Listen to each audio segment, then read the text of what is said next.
ജ്യോതിശാസ്ത്രത്തിലെ 22ാമത്തെ നക്ഷത്രമായ തിരുവോണ നക്ഷത്രത്തെക്കുറിച്ചാണ് ഇന്ന് പറയുന്നത്. ഭഗവാൻ മഹാവിഷ്ണുവിൻ്റെ ജന്മനക്ഷത്രമാണ് തിരുവോണ നക്ഷത്രം. സംസ്കൃതത്തിലെ ശ്രാവണം എന്നറിയപ്പെടുന്ന ഈ നക്ഷത്രം മകരരാശിയിലാണ് വരുന്നത്.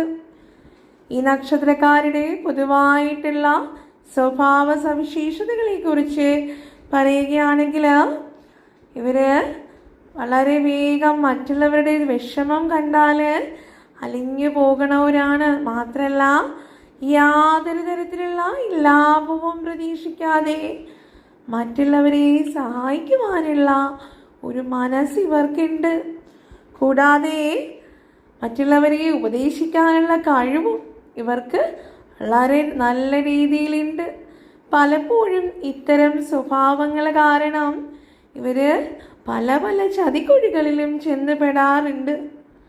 മാത്രമല്ല മറ്റുള്ളവരെ യാതൊന്നും നോക്കാതെ മറ്റുള്ളവരെ സഹായിക്കുന്നത് വഴി ഇവർക്ക് സാമ്പത്തികമായിട്ടുള്ള ബുദ്ധിമുട്ടുകളൊക്കെയും ഉണ്ടാകാനുള്ള ഇടയുണ്ട്. ജീവിതത്തിലെ ഉയർച്ചയും താഴ്ചയും ഒക്കെ വന്നാലും തിരുവോണ നക്ഷത്രക്കാര് ജീവിതത്തിൻ്റെ നിലവാരത്തിനെ ഒരേപോലെ തന്നെ സൂക്ഷിക്കുന്നവരായിരിക്കും. ഉയർച്ച താഴ്ചകളൊക്കെ താൽക്കാലികമാണ് എന്ന് വിശ്വസിക്കുന്നവരാണ് ഏറിയ തിരുവോണ നക്ഷത്രക്കാരും. മാത്രമല്ല എല്ലാ കാര്യങ്ങളും ചെയ്യുവാനുള്ള ഒരു മനസ്സ് തിരുവോണ നക്ഷത്രക്കാർക്കുണ്ട്. കൂടാതെ മാതാപിതാക്കളെ നന്നായി സംരക്ഷിക്കുന്നവരും ഈശ്വര വിശ്വാസികളുമാണ് നിങ്ങൾ. മാത്രമല്ല ഈ തിരുവോണ നക്ഷത്രക്കാരെ കുറിച്ച് പറഞ്ഞാൽ സത്യത്തിൽ വിശ്വസിക്കുന്നവരാണ് ഇവര്. സത്യസന്ധരാണ്. അങ്ങനെയൊന്നും ആരെയും ചതിക്കണം എന്നുള്ള ഒരു മനസ്സ് ഇക്കൂട്ടർക്കില്ല. കുടുംബത്തിൻ്റെ ചുമതലയൊക്കെ പൂർണ്ണമായിട്ടും ഏറ്റെടുക്കേണ്ടുന്ന സാഹചര്യങ്ങൾ വരാറുണ്ട്. വളരെ സന്തോഷപൂർവ്വം അവ ഏറ്റെടുത്ത് വളരെ ഭംഗിയായിട്ട് തിരുവോണ നക്ഷത്രക്കാരത് നിറവേറ്റാറുണ്ട്. മാത്രമല്ല ധൈര്യശാലികളാണിവർ. കൂടാതെ വളരെയധികം അഭിമാനബോധമുള്ളവരും സഹനശക്തിയുള്ളവരുമൊക്കെയാണ് ഈ തിരുവോണ നക്ഷത്രക്കാര്. ഏത് മേഖലയിലായാലും തിരുവോണ നക്ഷത്രക്കാര് ആ മേഖലയിൽ തിളങ്ങും. ഇക്കാര്യത്തിൽ യാതൊരു സംശയവും വേണ്ട. തിരുവോണ നക്ഷത്രക്കാരുടെ വിവാഹ ജീവിതത്തെക്കുറിച്ച് പറയുകയാണെങ്കിൽ ഇക്കൂട്ടർക്ക് ഒരൽപ്പം താമസിച്ചിട്ടായിരിക്കും, വൈകിയായിരിക്കും വിവാഹം നടക്കുക. വളരെ നല്ല ഇവരെ മനസ്സിലാക്കണ ഒരു ജീവിത പങ്കാളിയെ തിരുവോണ നക്ഷത്രക്കാർക്ക് ലഭിക്കാറുണ്ട്. മാത്രമല്ല ജീവിതത്തിലെ പല സമയങ്ങളിലും ദാമ്പത്യ ജീവിതത്തിലെ ചില ഉയർച്ച താഴ്ചകളൊക്കെ ഉണ്ടാകാറുണ്ട്. കൂടാതെ ജീവിതം പൊതുവെ സന്തോഷകരമായിരിക്കും. പ്രത്യേകിച്ച് ദാമ്പത്യ ജീവിതത്തിൽ വലിയ വിള്ളലുകളോ പ്രശ്നങ്ങളോ ഒന്നും തന്നെ തിരുവോണ നക്ഷത്രക്കാർക്ക് ഉണ്ടാകാറില്ല. പക്ഷേ വിവാഹം പൊതുവെ കാണുന്നത് ഒരൽപ്പം വൈകിയാണ് ഇക്കൂട്ടർക്ക് നടക്കുക. തങ്ങൾക്ക് ഇഷ്ടപ്പെടാത്ത കാര്യങ്ങൾ ആരുടെ മുഖത്ത് നോക്കിയാണെങ്കിലും അത് പറയുവാനുള്ളൊരു മടിയൊന്നും ഈ തിരുവോണ നക്ഷത്രക്കാർ കാണിക്കാറില്ല. ഇവർ ഉള്ളിലൊന്ന് വെച്ച് പുറമേ ഒന്ന് പെരുമാറണവരല്ലാന്ന് ചുരുക്കം. മാത്രമല്ല ഇവരെപ്പോഴും സമാധാനപ്രിയരാണ്. സമാധാനപരമായിട്ടുള്ള ഒരു അന്തരീക്ഷത്തിലിരിക്കാനാണ് ഇവർ കൂടുതലായിട്ടും ഇഷ്ടപ്പെടുക. മാത്രമല്ല ഏതൊരു പ്രതിസന്ധി ആയിക്കൊള്ളട്ടെ വളരെ ലാഘവത്തോടെ മാത്രം അതിനെ നേരിടുകയും ആ പ്രതിസന്ധിയെ വളരെ നല്ല രീതിയിൽ കൈകാര്യം ചെയ്ത് അവയെ മറികടക്കാനുമുള്ള ഒരു പ്രത്യേക കഴിവ് തിരുവോണക്കാർക്കുണ്ട്. ശത്രുക്കൾ പോലും ഈ ഒരു സ്വഭാവത്തിൽ ഇവരുടെ മുന്നിൽ അതിശയിച്ച് നിന്നു പോകും. പലപ്പോഴും ശത്രുക്കൾക്ക് പോലും ഇവരോടൊരു സ്നേഹം തോന്നും. ഒരു മധ്യവയസ്സ് വരെയുള്ള കാലഘട്ടത്തിൽ തിരുവോണ നക്ഷത്രക്കാർക്ക് പൊതുവെ നേട്ടങ്ങളുടെ കാലമാണെന്ന് പറയാം. ഇടയ്ക്കൊക്കെ ചില തടസ്സങ്ങളൊക്കെ ഉണ്ടായാലും സ്ഥായി ആയിരിക്കില്ല. അവ മാത്രമല്ല, ഒരു മധ്യവയസ്സിനുള്ളിൽ തന്നെ എത്തപ്പെടേണ്ടുന്ന ഉയരങ്ങളിലേക്കൊക്കെ ഇവരെത്തിയിട്ടുണ്ടാകും. ആരെയും ആശ്രയിച്ചു കൊണ്ടുള്ള ഒരു ജീവിതം തിരുവോണ നക്ഷത്രക്കാർക്ക് ഇഷ്ടമല്ല. സ്വന്തം കാലിൽ നിൽക്കുക, സ്വന്തമായിട്ടുള്ള ഒരു ജീവിതം ഉണ്ടാക്കിയെടുക്കുക, അത്തരം കാര്യങ്ങളിലാണ് ഇവർ താല്പര്യം കാട്ടുക.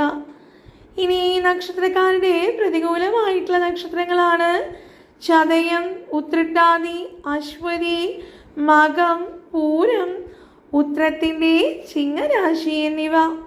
ഈ നക്ഷത്രക്കാരുമായിട്ടുള്ള യാതൊരു തരത്തിലുള്ള സാമ്പത്തികമായിട്ടുള്ള ഇടപാടുകളോ മറ്റ് സംരംഭങ്ങളോ മംഗളകരമായിട്ടുള്ള യാതൊരു തരത്തിലുള്ള ബന്ധങ്ങളോ നന്നാവില്ല. പ്രത്യേകിച്ചും വിവാഹം പോലുള്ള ബന്ധങ്ങൾക്ക് ഇവ നന്നല്ല, ദോഷാകും ഫലം ഉണ്ടാവുക. എന്നാൽ തിരുവോണ നക്ഷത്രക്കാർക്ക് വളരെ അനുകൂലമായിട്ടുള്ള നക്ഷത്രം എന്ന് പറയുന്നത് രോഹിണി, അത്തം, തിരുവോണം എന്നീ നക്ഷത്രങ്ങളാണ്. ഈ നക്ഷത്രങ്ങൾ ഇവർക്ക് ജന്മാനുജന്മ നക്ഷത്രങ്ങളാകയാൽ ഇവരുമായിട്ടുള്ള സാമ്പത്തിക ഇടപാടുകളോ മറ്റ് സംരംഭങ്ങളോ ഒക്കെയും വളരെയധികം ശോഭിക്കും. നിങ്ങൾക്ക് വിജയം ഉറപ്പാണ്.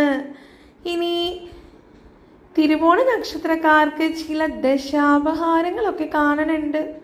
ജീവിതത്തിൽ പല സന്ദർഭങ്ങളിലും നമുക്ക് ചില തടസ്സങ്ങൾ, ആഗ്രഹങ്ങൾ നിറവേറാതിരിക്കുക, വിദ്യാഭ്യാസപരമായിട്ടായിക്കൊള്ളട്ടെ തൊഴിൽപരമായിട്ടോ ഒക്കെയുള്ള തടസ്സങ്ങൾ ഉണ്ടാകണ കാലഘട്ടം എന്ന് പറയുന്നത് അത് ദശാപഹാരങ്ങളുടെ ഒരു സമയത്താണ്. അത്തരത്തിൽ നോക്കുമ്പോൾ തിരുവോണ നക്ഷത്രക്കാരുടെ ദശാപഹാരങ്ങൾ രാഹു, കേതു, ശനി എന്നിവയുടെ ദശാപഹാരങ്ങൾ കാണുന്നുണ്ട്. തിരുവോണ നക്ഷത്രക്കാർക്ക് രാഹുവിൻ്റെ ദശാപഹാരമാണെങ്കിൽ നിങ്ങൾ ശിവനെയാണ് ഭജിക്കേണ്ടുന്നത്. സാക്ഷാൽ ശിവഭഗവാനെ മനസ്സുരുകി പ്രാർത്ഥിക്കുക. ഭഗവാന്റെ ക്ഷേത്രം വീടിനടുത്തുണ്ടെങ്കിൽ തീർച്ചയായിട്ടും അവിടെ ദർശനം നടത്തുക, ഭഗവാന് ജലധാര നടത്തുക. കൂടാതെ സർപ്പപൂജ നടത്തുന്നതും വളരെയധികം ശുഭകരമാണ്. സർപ്പപ്രീതിക്കായിട്ടുള്ള ആയില്യ പൂജ പോലുള്ള കാര്യങ്ങളും കൂടി നടത്തിയാൽ അത് നിങ്ങൾക്ക് വളരെയധികം ഗുണകരമായിരിക്കും. രാഹു നിങ്ങൾക്ക് അനുകൂലമായി തീരും. മാത്രമല്ല, ഇനി തിരുവോണ നക്ഷത്രക്കാർക്ക് കേതുവിൻ്റെ അപഹാരമാണ് എന്നുണ്ടെങ്കിൽ നിങ്ങൾ പ്രാർത്ഥിക്കേണ്ടുന്നത് സാക്ഷാൽ വിഘ്നേശ്വരനെയാണ്. ഗണപതി ക്ഷേത്രത്തിൽ പോവുക, ഭഗവാന് കരകമാല സമർപ്പിച്ചുകൊണ്ട് നാളികേരം ഉടച്ച് പ്രാർത്ഥിക്കുന്നത് വളരെയധികം ഗുണകരമായിരിക്കും. ഇനി തിരുവോണ നക്ഷത്രക്കാർക്ക് ശനിയുടെ ദശാപഹാരമാണ് എന്നുണ്ടെങ്കിൽ നിങ്ങൾ പ്രാർത്ഥിക്കേണ്ടുന്നത് ശാസ്താവിനെയാണ്. വീടിനടുത്ത് ശാസ്താ ക്ഷേത്രം ഉണ്ടെങ്കിൽ തീർച്ചയായിട്ടും അവിടെ ശനിയാഴ്ച ദിനങ്ങളിൽ ദർശനം നടത്തുക, ശാസ്താവിന് നീരാഞ്ജനം കഴിപ്പിക്കുക. ഇത് ശനി നിങ്ങൾക്ക് അനുകൂലമാകാനുള്ള വളരെ നല്ലൊരു കാര്യമാണ്. മാത്രമല്ല, ഇനി തിരുവോണ നക്ഷത്രക്കാരൻ്റെ നക്ഷത്രനാഥൻ എന്ന് പറയുന്നത് ചന്ദ്രനാണ്. ആയതിനാൽ ചന്ദ്രദേവനെ പ്രീതിപ്പെടുത്തുവാനായിട്ട് നിങ്ങൾ ദുർഗാദേവിയെയാണ് ഭജിക്കേണ്ടുന്നത്. കൂടാതെ ഭദ്രകാളിയെയും കൂടി ഭജിച്ചാൽ ഉത്തമം. ദുർഗാക്ഷേത്രത്തിലോ ഭദ്രകാളി ക്ഷേത്രത്തിലോ ദർശനം നടത്തുക. ദേവിക്ക് കടുംപായസം കൂടി നിവേദിച്ചാൽ വളരെയധികം മംഗളകരമായിരിക്കും. ജീവിതത്തിലുള്ള പലതരത്തിലുമുള്ള തടസ്സങ്ങളൊക്കെയും മാറി നിങ്ങൾക്ക് തൊഴിൽപരമായിട്ടും വിദ്യാഭ്യാസപരമായിട്ടും സാമ്പത്തികമായിട്ടും ഒക്കെയുള്ള ഉയർച്ചയ്ക്ക് ഇത് കാരണമാകും. ഇനി ഇതുകൂടാതെ ചന്ദ്രദേവന് വേണ്ടി വെളുത്ത പക്ഷത്തിലെ ഐശ്വര്യ പൂജ കൂടി നിങ്ങൾ ചെയ്യുകയാണെങ്കിൽ അത്യുത്തമം പറയാനുള്ളൂ. ഇനി തിരുവോണ നക്ഷത്രത്തിന്റെ നക്ഷത്ര ദേവൻ എന്ന് പറയുന്നത് മഹാവിഷ്ണുവാണ്. പറഞ്ഞതുപോലെ ഇത് ഭഗവാന്റെ ജന്മനക്ഷത്രമാണ്. ആയതിനാൽ നിങ്ങളുടെ നക്ഷത്ര ദേവനും ഭഗവാൻ തന്നെയാണ്. അങ്ങനെ വരുമ്പോൾ നിങ്ങൾ നക്ഷത്ര ദേവനെ പ്രീതിപ്പെടുത്തേണ്ടതായിട്ടുണ്ട്. ആരെയൊക്കെ നമ്മൾ പ്രാർത്ഥിക്കുകയാണെങ്കിലും ഏതൊക്കെ നേർച്ച വഴിപാടുകളൊക്കെ നടത്തുകയാണെങ്കിലും ഒരു നക്ഷത്രത്തെ സംബന്ധിച്ച് നക്ഷത്ര ദേവന് വളരെയധികം പ്രാധാന്യമുണ്ട്.